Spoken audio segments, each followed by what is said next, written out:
Hi, welcome to my channel. I've lost 180 pounds with keto, carnivore, and counting calories. Don't forget to check the description to this video. I have links to some of my popular videos, a link to my Amazon account for a lot of things that you all ask about. Don't forget I have a bunch of playlists on the home page of this channel. Thank you. Hello. Got a couple things we're going to cut up. Really don't have a lot of vegetables this weekend, so we're just gonna, this is a rutabaga. Not really sure how this one's gonna look inside. It looks pretty gross on the outside. That's the hard thing about things like rutabaga and jicama. You know, we don't really know how they look inside because they dip them in wax. So what you're peeling and cutting is the wax of it. So that's what I'm doing right now. I know some of you have seen me do this hundreds of times because rutabaga is my favorite, most versatile vegetable that I use. I've done so many different things with rutabaga. It has its own playlist channel. Or its own playlist, not a channel. But in my opinion, anything you make with potatoes, you can make with the rutabaga. So, I just take a knife and I peel it. Now, several of you have told me, and I've tried it once and it did work really well. It just gets hot and I'm not patient enough to wait for it to cool down.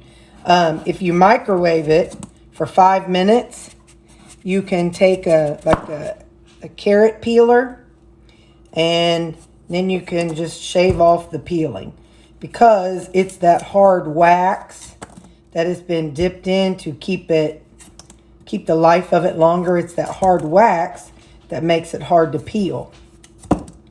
So, although I don't know, Nona Grace, she actually is growing some rutabaga in her raised garden bed. So I'm super curious to know how hers is going to peel.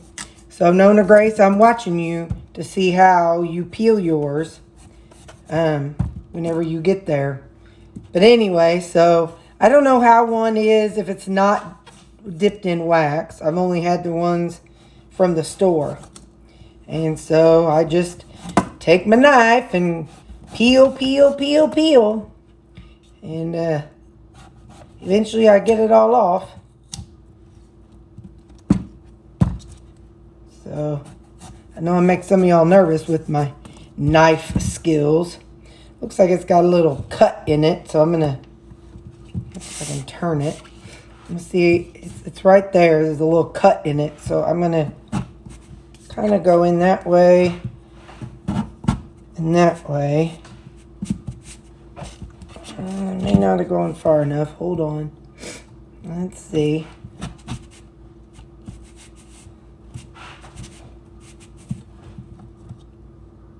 Yeah, that got it. So that's what I was looking at. And then I got it. I got all of it. You see this?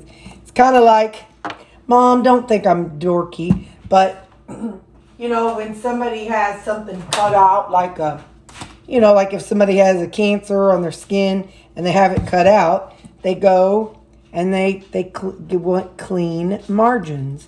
Well, this is that same example. This is only, of course, it's not as serious, but this vegetable came with a deep crack, and you want to cut to where it's clean and you don't see any signs of the crack. So now I'm going to toss this.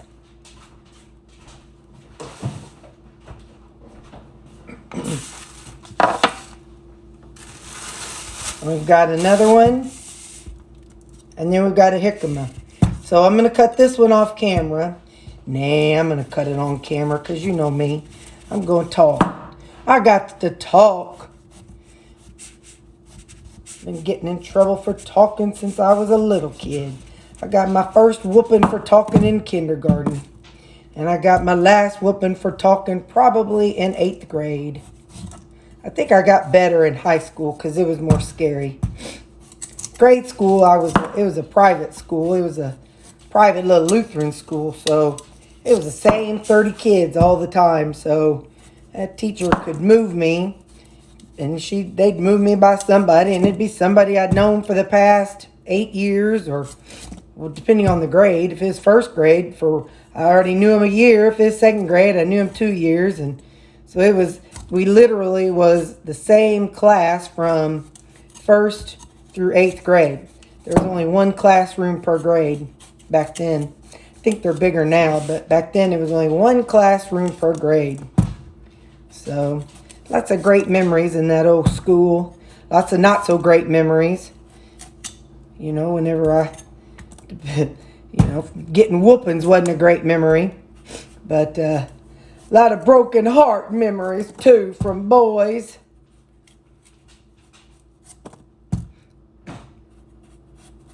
But a lot of good memories. Still keep touch with them on Facebook. We don't necessarily all hang out all the time, but we have a Facebook group for our class, which is kind of cool. If somebody's going through something, and somebody will say, hey, say some prayers for so-and-so. And we do. So it's kind of cool. And when one of them passed away, of course, we were all aware of it and touching base. Our high school has that too. I don't know. Like I said, I come from a smaller town. My graduating class, I think, had like 150 people in it. So, I went from a 30 kid class at our grade school to a 150 kid class at high school. There's somewhere around there. But most of us knew each other. Didn't necessarily like each other, because when you get to high school age, then it's when you get a whole bunch of cliques. Although we had a bunch of cliques in grade school, but we were all stuck with each other. So, we'd be mean to each other, but then we'd make up in the next week or so. All right, now let's go peel the jicama. I like this disposable,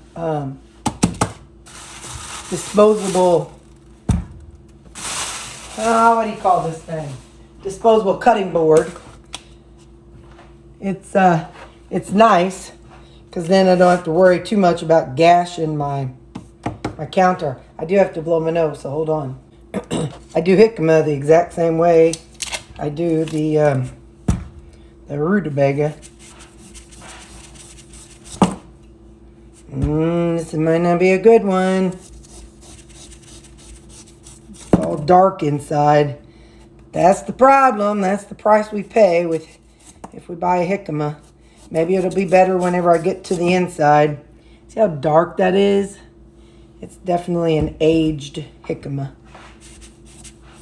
And so what I have found is when they're more bright inside, they are sweeter. When they're more brown, they are more earthy. They don't taste bad.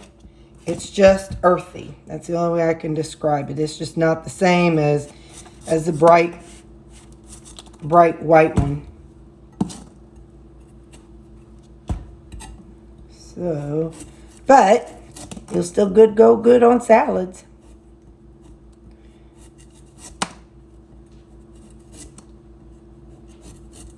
I don't know why I'm doing it that way. There's less surface area, so I'm going to just go down with it. So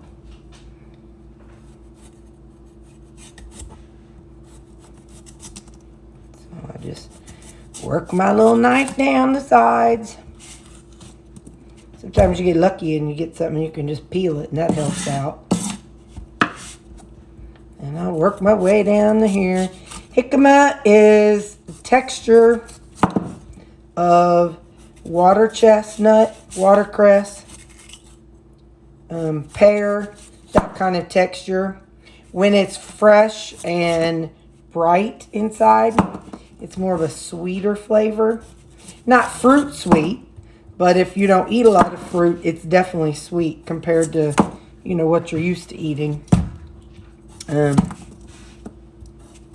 I like it plain. I like it on my salads. It brings a fun crunch to my salads. Just a different flavor to my salads. Like I said, even when it's this way, I did a whole bunch of stuff with jicama too. I tried all kinds of things. It doesn't have its own playlist because I didn't get as much out of it as I did the rutabaga. But, and whoop, let me dump this. So now I am going to use my plates. And you can call me silly. I want to clean my knife though, because I want to get that gummy, waxy off. Both of them are root vegetables, and both of them they dip in wax. I guess they don't potatoes because potatoes go faster. And maybe since these vegetables are not as common, they don't, people don't buy them quite as fast, so.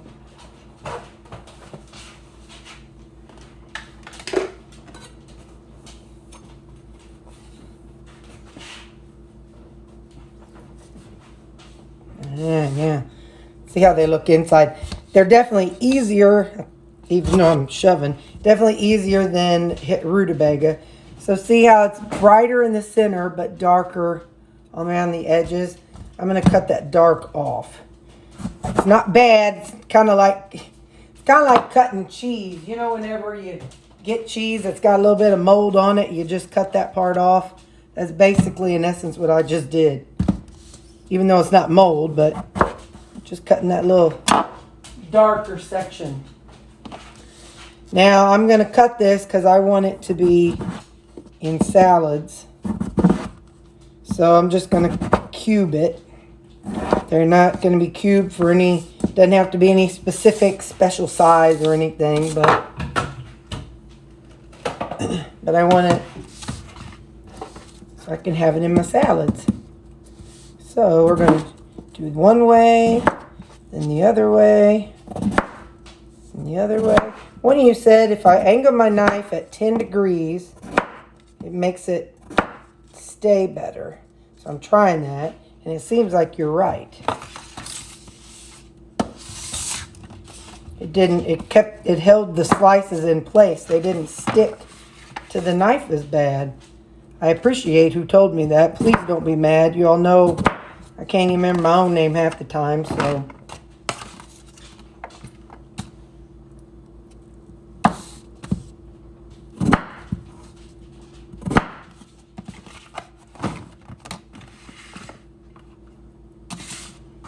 Well, how'd I miss that? Oh, I didn't miss it. Okay, there we go. Okay, good. So I'm just taking these off. I've tried making French fries out of jicama, and that didn't work so well. What I did do, which I'll do this later, I parboiled some rutabaga, and then I popped it in the freezer, and because I want to try to air fry them later into French fries, and so I parboiled them. So I'm going to pull those out of the refrigerator so they can kind of come up to room temperature. I'll show you what they look like later on whenever we're actually going to do them.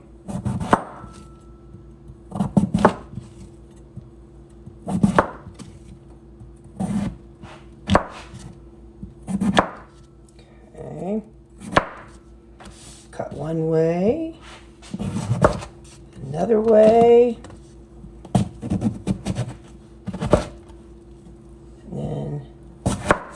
Go.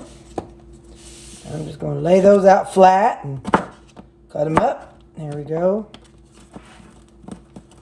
Might have to have another container here. I keep thinking I hear rain outside. I'm not sure. It does look a little dark. Can't tell. Well, what is it? It's a little after 7. Yeah, it might be raining. It shouldn't be that dark out there. But I don't, Callie is kind of standing, looking a little suspicious, like she's not happy. So it very well could be that it's raining. She's my weather predictor. If she doesn't like what's going on with the weather, she will definitely make me aware by standing by that back door. She's ready to bolt if there's sounds of thunder. My girl doesn't like the rain. Still working on those dog videos, though. I promise I haven't forgotten.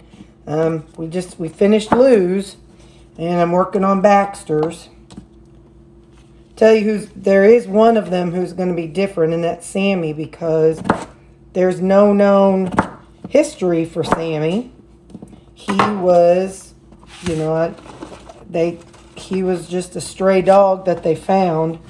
So the lady who fostered him, she thinks that, he just may have gotten away from the people who owned him, and then they just never came looking for him. I'll tell you one thing. Their loss is my gain. That's Sammy. He's a 1 in a million boy. Alright, so that's how I cut up my jicama. Let's see. I'll taste a kind of a browner one.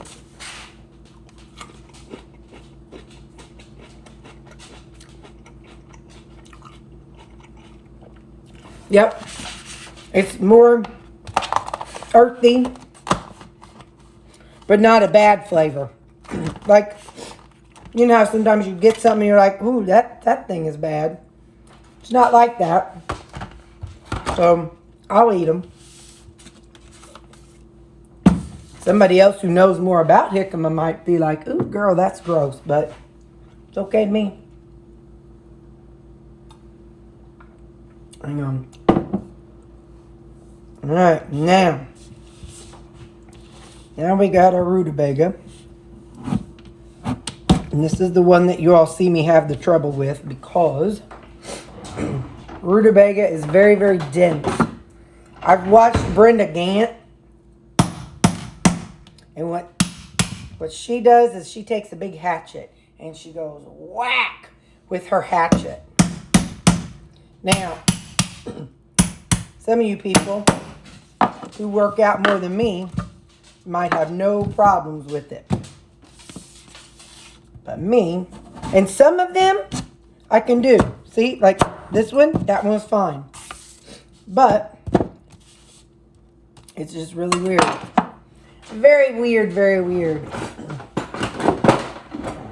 So I have plenty of them cubed up small for my salads. What I'm thinking about this is I would like to make some, y'all are just looking at my boobs. I'm so sorry.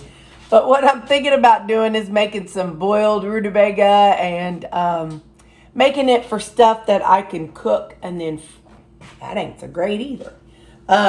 Making it something I can cook and freeze. So like mashed rutabaga, maybe even some,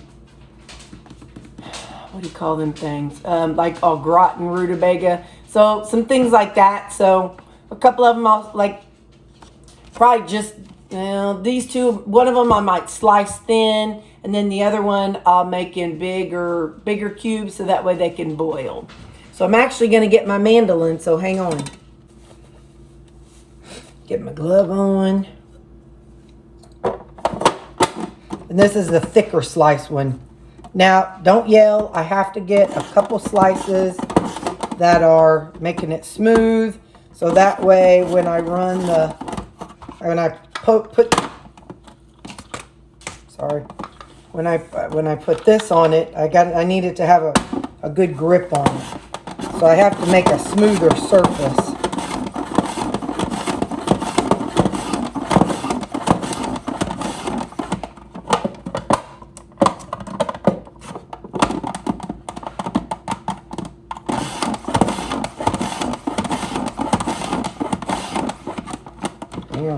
Starting to fill up in there, so it's making it a little difficult.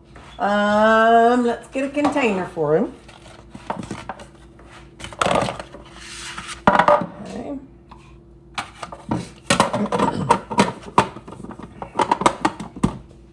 I feel like that's a good angle for you all when I'm doing vegetables like this.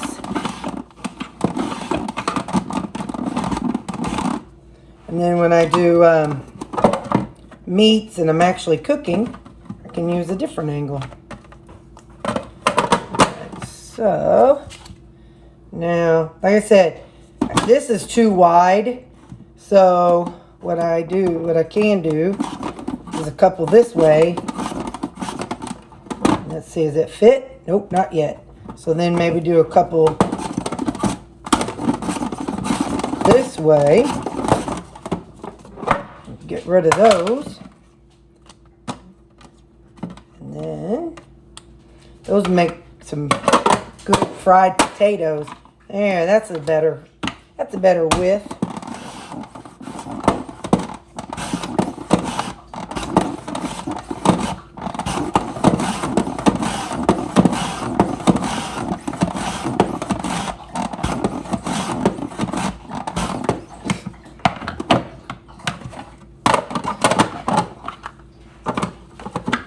Turn the wrong way. All right. Oop.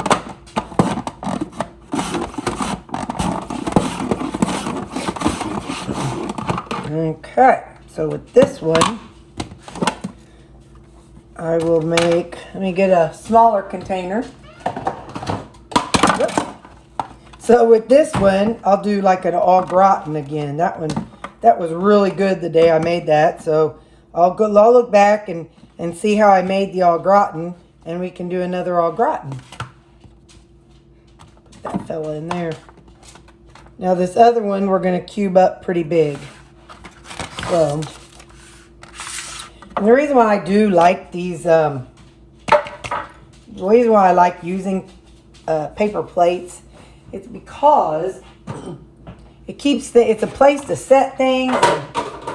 I mean, paper plate, no, they ain't cheap, don't get me wrong, but they're cheaper than those other things, and they're quick, and I buy them in bulk, so I don't have to, and I don't like to clean off things.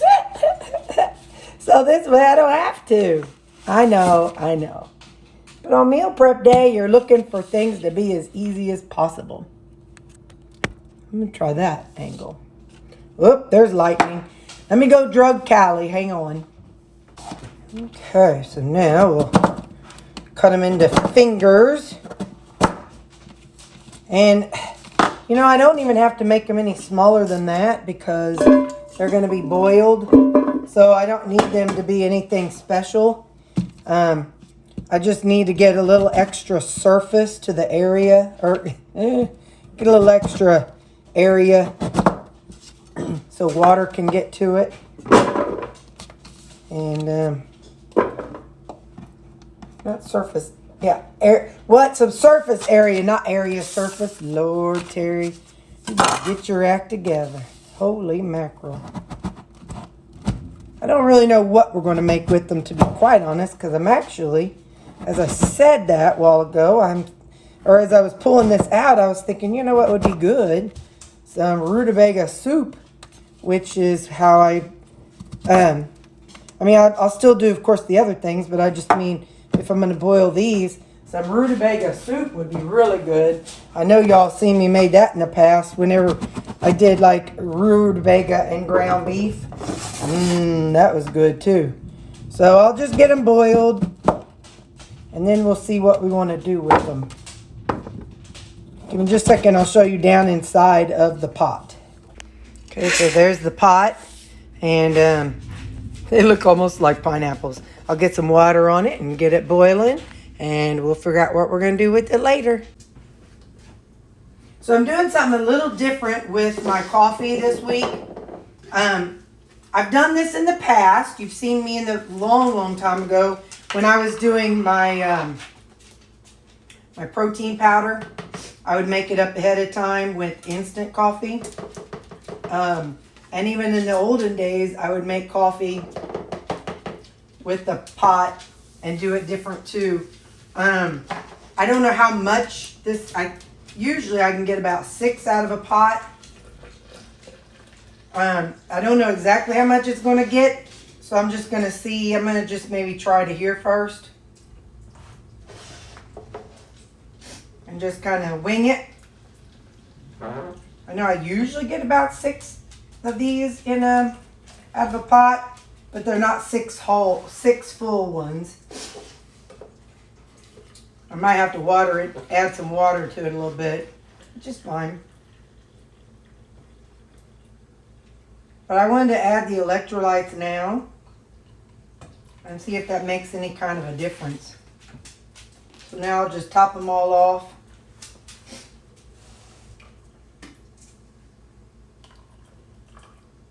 I just wanted to see if it's easier to do this versus a pitcher. You know me, I'm always tweaking. Let me tell you something. You need to always be tweaking in your lifestyle. Whether you are working on losing weight, whether you have a job, no matter what, you should always be tweaking to improve. Always. Doesn't matter what you're doing. You should always be tweaking something and try to improve your lot in life. You ain't got to accept it. We don't have to accept that we're obese. We don't have to accept that, you know, we weigh 300 pounds. We don't have to accept that. We don't have to accept none of it. We just should always work on improving. I have learned that I have started, after my first pot, I just leave the filter in there and those grounds in there. And then I add just a little less coffee. So I usually add 2 scoops of this, but on the second go round, I just add 1 scoop of that. And usually I add 1 scoop of this. And so I add just 1 scoop of the other and 1 of this in my coffee for the second round. And then, whoops, I fill her up. I kind of have to put my finger on the hole in the back, wherever it is, because the sprayer is so strong that when it gets up high, it kind of causes it to backflow. Even though I'm below the max line, it's still such a strong spray that it causes it to go out of the back hole. There we go.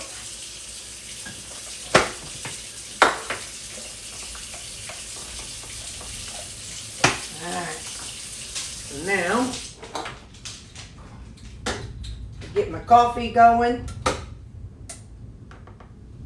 Okay, and it didn't spray out the back hole. And now I'll get this coffee going so I can make 3 more. And I'm just going to put these 3 in the refrigerator. And the day that I make them, I'll add whatever coffee syrup I want to put on them. Just for variety. So, alright, so that's how I'm doing my coffee prep this weekend. We'll see if it works. I have no idea. Okay, bye. So, this just happened. I had my bacon in the oven for 40 minutes.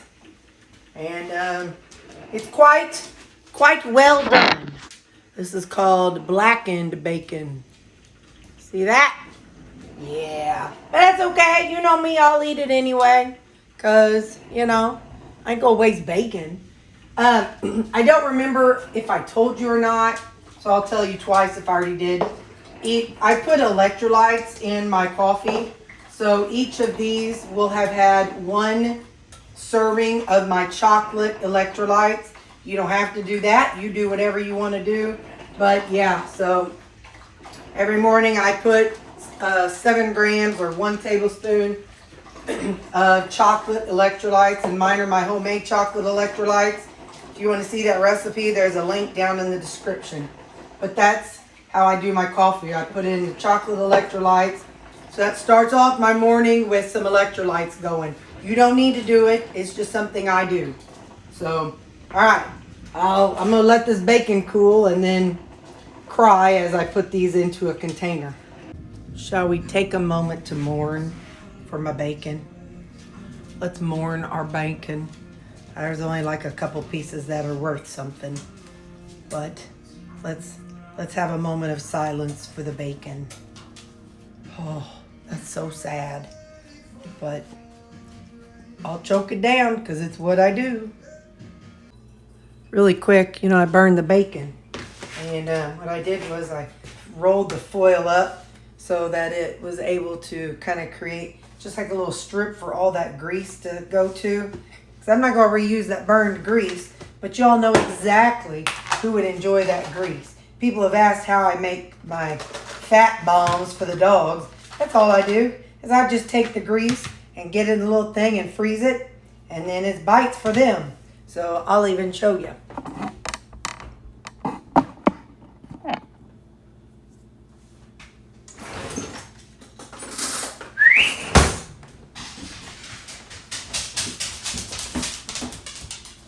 Luke, sit. Sit. Good boy. Callie. Callie. Come on, girl. She's still a little drugged from the storm. Sammy. Baxter. Where you at, buddy? Oh. Can't always get baby shark. He always comes over here. Easy. See? So they'll eat them. They'll eat my burned bacon grease. Okay, next thing. There was no next thing. That was the end of it. Okay, hope you enjoyed this video. Bye.